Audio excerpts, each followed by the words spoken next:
Y'all ready? Okay, this will be our July 7th, 10 a.m. Briefing.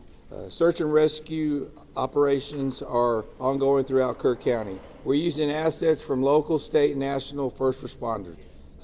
Hundreds of trained first responders are working every aspect of this emergency.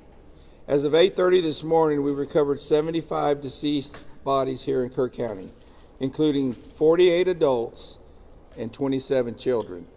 Of this 48 adults and 27 children, 15 adults and 9 children are pending identification. At present, there are 10 campers from Camp Mystic unaccounted for and 1 counselor. We continue to offer our condolences to those affected. Reuniting the families remain our top priority here on this operation. Please note that Highway 39 of an Old Ingram Loop remains closed to the public. Other than those who live in that area would not be allowed out there. I will now turn it over to Senator Cruz. City Manager Dalton Rice. Good morning, Dalton Rice, the City Manager for the City of Kurville.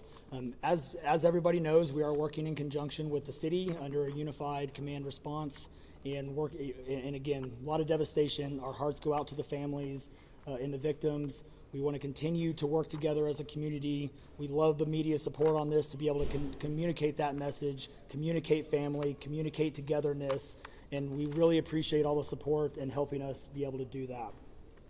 Search and rescue, as the sheriff said, search and rescue operations will continue today from Hunt in North Kerr County all the way to Canyon Lake in Comal County. Now, we're only focused on the Kerr County side, but we wanted to talk about that because for a linear from Hunt all the way to Comal County in a straight line distance is over 100 kilometers. This is a massive field that is happening, and again, this is unprecedented flood events. So we are still currently in the primary search phase, which is the rapid one. They are running it, we have different segments that are gridded out. Each one of those segments are taking anywhere between an hour to 3 hours, up to 2 kilometers for each segment. So what that means is they're running into a lot of technical challenges with terrain, with water, even potentially, with weather, in the rising fields. We've talked about this before. Volunteers stay out of the way because if we start getting weather reports and all the other complications that are out there, we then have to pull off of those search and rescue missions to be able to communicate to those volunteers to get off, to make sure that they don't become victims themselves. Those operations involve 19 different local and state agencies, in addition to conducting primary and secondary searches. They will be conducting welfare checks on areas in North Kerr County impacted by power outages. And when we say search and rescue operations, that is boat, walking, on the ground, dogs, drones. Again, keep personal drones out of the air. Helicopters. We do have other assets that are continuing the search as well. As of present, KPUB, which is the Kurville Public Utility Board, is reporting continued power outages between Hunt and Ingram along the South Fork of the Guadalupe River in Hunt. In the South Fork area, there are approximately 40 down power lines and significant infrastructure damage. KPUB has brought in additional utility personnel to help with restoration, but it's not possible at this time when the power is going to be restored. There are some substations along with those power lines that we are still trying to get access to just from debris buildup or them being completely wiped out. So we do not have an estimated time on when those are going to be fixed. We continue to have substantial number of requests for volunteers, as I said before, and donation opportunities. We are asking those who want to volunteer to contact the Salvation Army in Kurville by phone at 830-465-4797 or in person at 855 Hayes Street in Kurville. Monetary donations can be made on the Community Foundation of the Texas Hill Country's website at www.communityfoundation.net. They have a Kerr County Relief Fund set up on that site. And I will now turn it over to the Mayor, Joe Herring. Thank you for being here. I need to tell my community and those families who are waiting, this will be a rough week. Primary search continues, and we remain hopeful every foot, every mile, every bend of the river. Our work continues. You need to know that we have been blessed with help from the community, from the state, and the nation. We have trained experts who are helping in this effort. If you want to volunteer, it is important that you contact Kurville Salvation Army and register. Dalton gave that number, but I'm going to give it again. 830-465-4797. We need focused and coordinated volunteers, not random people just showing up and doing what they do. We need to work together. As Dalton said, donations have been flowing in from around the world to the Community Foundation. Again, that website is communityfoundation.net. Please follow the City of Kurville's Facebook page for updates. They're accurate. We take a lot of time to make sure we send out information that will be helpful, not only to residents, but to those who are visiting. I've said this 100 times, and I will say it again. We need your prayers. We need your prayers. Thank you. And now, Senator Ted Cruz.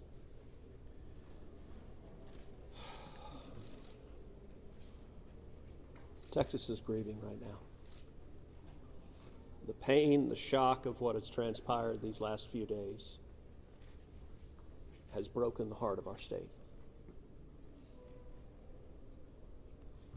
As of yesterday, the confirmed death toll was 82, and those numbers are continuing to go up. The children, the little girls who were lost at Camp Mystic, that's every parent's nightmare. Every mom and dad. Last week, we were picking up our daughter from camp here in Hunt. Our girls have gone to camp here for a decade. The Hill Country is an incredible part of Texas, part of the country. The natural beauty here is incredible. The camps that have raised generations of little girls and little boys and instilled character and love and faith are extraordinary institutions. And I'll tell you, the pain in our state, and it's every part of the state. You've got Texans from all over the state who were here celebrating the 4th of July. A week ago, this was a time of great celebration. You're dropping your little girl off at camp, your little boy off at camp. You're celebrating Independence Day. You know that your child is going to be swimming and canoes and horseback riding and doing archery and making lifetime friends. And then suddenly it turns to tragedy. For the last several days, I've spoken to multiple parents, scared out of their mind. Do you know anything? Where is my daughter? There's still 10 girls and 1 counselor from Camp Mystic that are unaccounted for. And the pain and agony of not knowing your child's whereabouts, it's the worst thing imaginable. But I want to say, in the face of all of this, it is simultaneously inspiring. Every time there's a tragedy, every time there's a natural disaster in Texas, Texans come together. Texas is a big state. We've got 31 million people, and we have hurricanes, we have tornadoes, we have wildfires. Tragedies hit this state, natural disasters hit this state, and without fail, 100 out of 100 times when that happens, we see Texans coming together, helping each other, engaging in acts of heroism. There have been over 850 high water rescues since this flooding began. 850. You look at extraordinary stories of Eagle Scouts pulling campers out of harm's way. I was just hearing a story of one counselor whose head was right at the water holding up 2 mattresses with campers on those mattresses. That kind of courage, that kind of selflessness. And then they're the first responders. The local first responders, I want to thank every one of the first responders at the local level, at the city level, at the county level, at the state level, at the federal level. In the first few hours of this flood, I was on the phone with Governor Abbott, I was on the phone with Lieutenant Governor Dan Patrick, I was on the phone with Nim Kidd, the head of the Texas Department of Emergency Management, and then I called President Trump. I called President Trump. He was having dinner at the time. It was still early in what was transpiring. And I wanted him to know, I said, Mr. President, everything we're hearing right now, this appears to be bad, really bad. There may be a very significant loss of life unfolding right now in Texas. And I will tell you, the President said, Ted, anything Texas needs, the answer is yes. Whatever assets you need, whatever resources you need, yes, let us know, and we will provide everything. Within hours, we had helicopters, over a dozen helicopters in the air.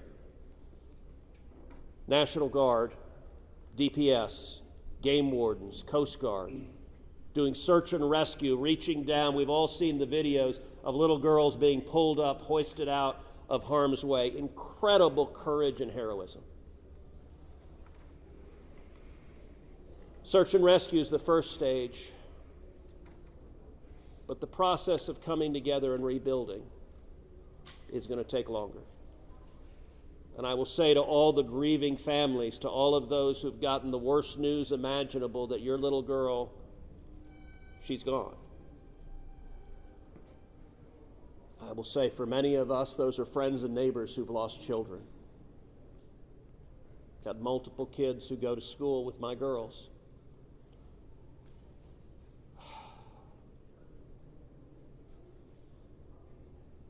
The mayor asked for prayers. And I want to say thank you to the millions of Texans, to the millions of Americans, to the millions of people all over the world right now who are praying for Texas and praying for those parents. Going through this grief, it is going to take love, it is going to take friends and family embracing and hugging and holding them while they weep. And it's going to take the church. With every disaster, one of the things we see here in Texas is the church steps up and the church helps and the church feeds and clothes and comforts. This morning I met with a group of chaplains who've been going through the incredibly difficult process of talking to mom and dad after mom and dad who just lost the most precious person they ever knew. And those chaplains are just trying to love them and show God's love. So I want to say we will come through this. To those in the midst of grief right now, that might seem hard to fathom. But Texas will come through this. And I just want to say thank you. I want to say thank you to these gentlemen here who are working. They are not sleeping. They are working every day. Thank you to the families. Thank you to the Salvation Army. Thank you to everyone who is just reaching out and saying, how can I help? We will come through this, and we'll come through this together. Thank you. And now we'll take questions. Senator, you talked about how you know kids here and you've taken your own kids to camp. Was it ever communicated to you that there was a need, that it was a priority to have a warning system so people had a chance to escape something like this? Well, listen, I think anytime you're dealing with major rivers, there's a risk of flooding, and there's always been a risk of flooding, particularly on the Guadalupe River. I will say, in the wake of every tragedy, there are things that are predictable. One of the things that's predictable is that you see some people engaging in, I think, partisan games and trying to blame their political opponents for a natural disaster. And you see that with a hurricane, with a tornado, with a wildfire, with this flooding, where people immediately say, well, the hurricane is Donald Trump's fault. Look, that I think most normal Americans know that's ridiculous, and I think this is not a time for partisan finger-pointing and attacks. Now, after we come through search and rescue, after we come through the process of rebuilding, there will naturally be a period of retrospection where you look back and say, okay, what exactly transpired? What was the timeline? and what could have been done differently to prevent this loss of life. And that's a natural process. I think it should not happen in a bitter and partisan sense, but it should happen in a reasonable sense of saying, what lessons can we learn? And I will give an example. You know, Houston's my hometown. If you live on the Gulf Coast, we get hurricanes. That's part of living on the Gulf Coast as hurricanes hit. And I do think Texas as a whole has learned over time how to deal more effectively with hurricanes. And so you look here, we know the National Weather Service put out an emergency warning just after 1 a.m. and a second emergency warning just after 4 a.m. Now, obviously, most people at 1 a.m. and 4 a.m. are asleep. And so I think we will have a reasonable conversation about, A, are there any ways to have earlier detection? And some of that, the limits of a flash flood, they're very difficult because they can arise so quickly. But everyone would agree in hindsight, if we could go back and do it again, we would evacuate particularly those in the most vulnerable areas, the young children in the cabins closest to the water. We would remove them and get them to higher ground if we could go back and do it again. Obviously, everyone would. The people in RVs by the river's edge. We know in disasters like this, RVs and mobile homes are particularly susceptible, whether a flood or a hurricane or a tornado, they're particularly susceptible to that. And so my hope is, in time, we will learn some lessons to implement to next time, and there will be another flood, there will be another disaster. But next time there's a flood, I hope we have in place processes to remove especially the most vulnerable from harm's way. But I think that's going to be a process that will take a careful examination of what happened and how can we implement processes better in the future to prevent this same loss of life. Senator, there were claims that the National Weather Service sent that first flash flood warning that should have alerted phones at 1:14 in the morning. But we have a federal public database maintained by PBS Warn, that says the first emergency alert wirelessly here in this area to Kerr County was not until after 9 a.m. That was more than 4 hours after the severe flooding had come to this area. Did you know that? Have you seen that? And what's your response, knowing the state and cuts to the NWS in recent months by this administration? So I don't know the source for what you're saying. All of the public reporting I've seen is that there were two alerts that went out, one just after 1 a.m., one after 4 a.m. You know, I can tell you, I talked about the partisan finger pointing. I think there have been some eager to point at the National Weather Service and say cuts there led to a lack of warning. I think that's contradicted by the facts, and if you look at the facts in particular, number one, that these warnings went out hours before the flood became a true emergency level, but number two, the National Weather Service here, New Braunfels is where they were headquartered. They had additional manpower. In fact, they had 3 additional people working that night, anticipating that it was going to be a very dangerous weather situation. I also think it's worth noting that the National Weather Service Union, which has been very critical of the DOGE cuts, has publicly said that they don't believe that the reduction in staffing had any impact whatsoever on their ability to warn of this event. And so, look, I think it is reasonable over time to engage in a retrospective and say at every level what could have been done better, because all of us would want to prevent this horrific loss of life. But I think just immediately trying to use it for either side to attack their political opponents, I think that's cynical and not the right approach, particularly at a time when we're dealing with a crisis and we're dealing with grief. But does this make you question whether there should be cuts at the National Weather Service and FEMA? I know you've been supportive of FEMA. Look, I am very supportive of FEMA. I'm very supportive of the National Weather Service. They both perform essential roles, and I think it is critical at every federal agency, particularly when you're dealing with public safety, that we make sure that critical roles are maintained. That's a longer and broader discussion, but as I said, everything from the public evidence indicates that was not a contributing factor to what occurred here. Is it possible to get Dalton in just to talk about that and the National Weather Service alerts? Because there were escalating forecasts throughout the day from the National Weather Service. What did the emergency managers of the county and other local officials do with that information starting at 1:15 and onward, where you had the dire river forecast at 6:30, were emergency managers doing anything to put any processes in place to warn people on the river? So overall, we were preparing for the July 4th, weekend. So we had National EMR on site. We were, basically stood up kind of a incident command post, if you will, to prepare for that event. So everybody was kind of up looking at weather. We looked at the weather before. When you looked at the National Weather Service, flood map, it spanned all the way from the west side of Texas, with Kerr County kind of being in that upper northeast corner of it. And so everybody, including the National Weather Service, was looking at where's the rain going to hit. We know it's somewhere in here, but with rain, especially when you're dealing with terrain, you got to figure out. Sometimes you don't know until it falls. So once it starts falling, then you got to figure out, okay, how's the watershed going to do this? How's the science going to work? And when you had that north and south fork that we had talked about before, it all converged into one. We do know that a lot of the camps were looking at this just as much as as everybody was. With the rainfall percentages, even the National Weather Service had looked at, and don't quote me on the numbers, but it was anywhere between 1 to 7 inches. We got significantly over that. And again, when it goes into very congregated areas and how that watershed shifts into the rivers, that impacts things. And so the camps, obviously, we've heard stories where campers were getting up. They were up at 3:30 in the morning. They were trying to move to higher ground.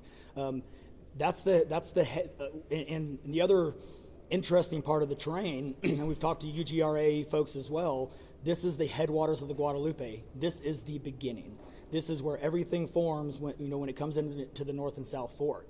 And so as those things develop, it develops very rapidly, very quickly, and this rose very quickly in a very short amount of time. And so those campers that were able to do that, it worked.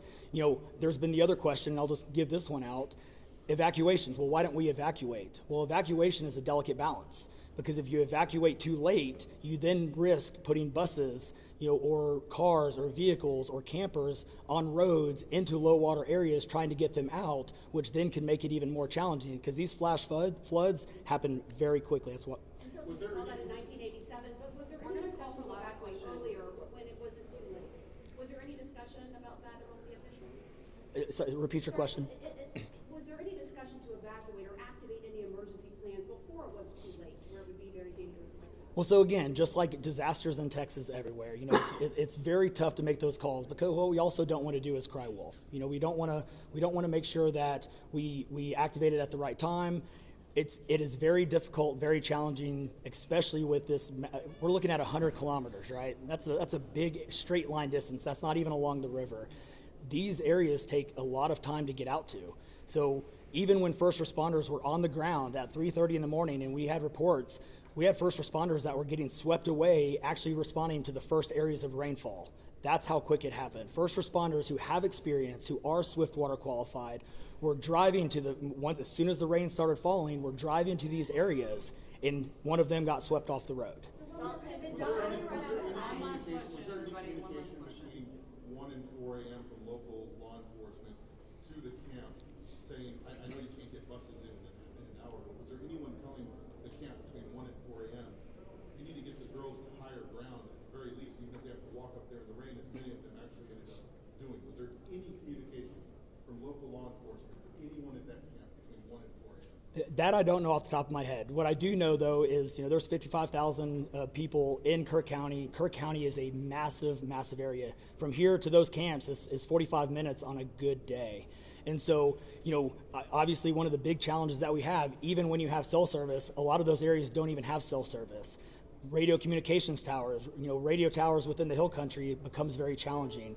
So there's a lot of areas, especially when weather comes in, where cellular towers are down or you already have bad service. So there's a lot of factors that play and a lot of variables in there on communication that, again, I think as we work through this process, we know everybody has a lot of questions regarding what are the next steps and what's next. And I think all of these things, these are all great questions. And as we continue search and rescue and as we continue to move to the next step, we definitely want to dive in and look at all of those things, from cell service tower to radio communications, or emergency alerting. Any of those things, I think we all really need to take a look at and review. And we're looking forward to doing that once we can get the search and rescue and stuff complete. In regards to the total number, before I say anything else, I just want to say thank you to you, all the first responders, to everyone involved. We've been praying. Thank you. The community's been praying. The media's been praying. Thank you guys for doing that. I've got two questions. One for you, trying to get an accurate count on number of missing. I know you can't. I know we don't know we don't know what we don't know. Yes. But do we know a rough idea on total estimates that are still missing overall throughout the county? And then one other follow-up. This may be for Senator Cruz.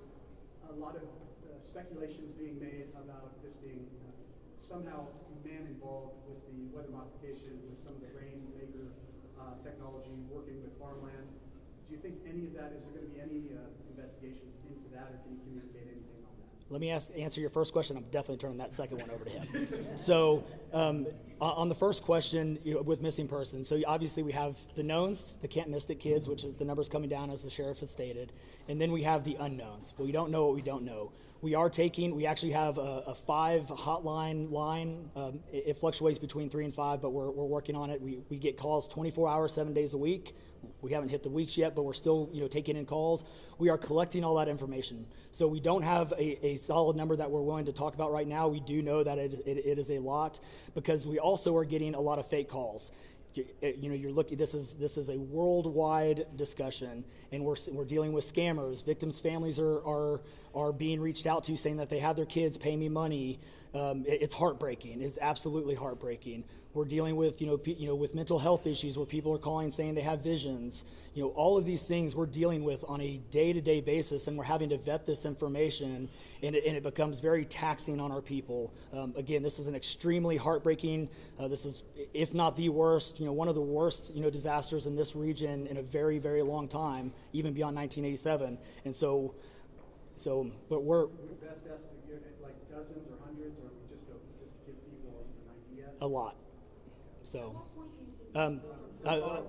Yeah, Yeah, not to get into the weeds on, people are asking lots of questions, and where should we start the investigation at? to the best of my knowledge, there is zero evidence of anything related to anything like weather modification. And look, the internet can be a strange place. People can come up with all sorts of crazy theories. What I know is a reality is that a whole lot of Texans are grieving right now. I will tell you, I was visiting with one parent who was talking about online, being harassed online because their information was public, that they had a little girl who was missing at Mystic. And look, there are a lot of people who are messed up, and my call for everyone, there's a time to have political fights, there's a time to disagree. This is not that time. This is a time just to reach out, support each other, go volunteer at the Salvation Army, give them money, go volunteer at your church, you know what I did when this happened? Just go hug your kids. Because I got to tell you, I hugged my girls with tears in my eyes, because every one of us who's a parent, there but for the grace of God go I. And nothing will fill the void in these moms and dads' hearts, but they'll make it through it. And every one of us, we have an obligation to come through and help them make it through it. And look, Texas will come through, and let me say, Kirk County, the Hill Country is incredible. It is beautiful. And these summer camps, Camp Mystic is an incredible Texas institution. For a century, it has made a profound difference helping young girls become strong women in Texas and across the country. And so, for me at least, I'm praying for these camps. I'm praying for all the campers, everyone implicated, everyone impacted, and I hope we come together and stand as one doing that. Thank you. Thank you, everybody.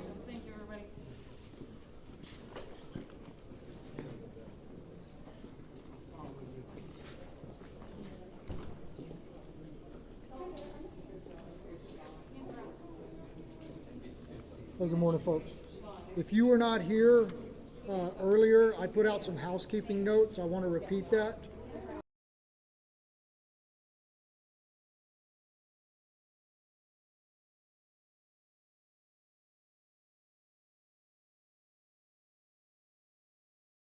Search and rescue operations. We're asking everyone to adhere with that direction. Hey, excuse me, can we either keep it down or shut the door? You bet. TFR is still in effect. We can't have the media flying drones. They have interfered with our air operations, and it has to stop. It's our intent to set aside an hour each day to make some of our leadership available to y'all for one-on-one interviews. This is above and beyond these daily press conferences. These interviews will be 3 to 5 minutes in length, and they're going to be held between 1 and 2 p.m. Obviously, we won't be able to accommodate all outlets each day. So if you're part of an affiliate, we ask that you coordinate with your colleagues from your network and submit one request, and then share that. You can request interviews by emailing our Joint Information Center at jic@kurvilletx.gov. One more time, that's jic@kurvilletx.gov, and I will repeat that again before we're done. Our unified PIO team will confirm your interview, your time, and who you're going to be able to interview at least 1 hour beforehand. You're welcome to request specific leadership, such as the sheriff or the city manager. However, given the fluid nature of response and the quantity of requests that we're expecting to get, we cannot 100% guarantee that you're going to be able to speak to the interviewee that you would like to. Footage. Our PIO team will be in the field today, and we're capturing images and B-roll of response and recovery efforts. As soon as it can be made available, a link will be emailed out from our JIC email address for you to download materials for your own use. Contact information. If you were here yesterday, we passed around a sign-in roster. If you signed in yesterday and provided us your contact information, you should be part of our media list, and you should have received a confirmation email last night. If you did not get that email, or if you were not on that list, you can be part of our media list by emailing us at jic@kurvilletx.gov. One more time, jic@KERVILLETX.gov. I don't know the time of the next press conference. As soon as we have that information, we will push it out through our social media. Thank you all.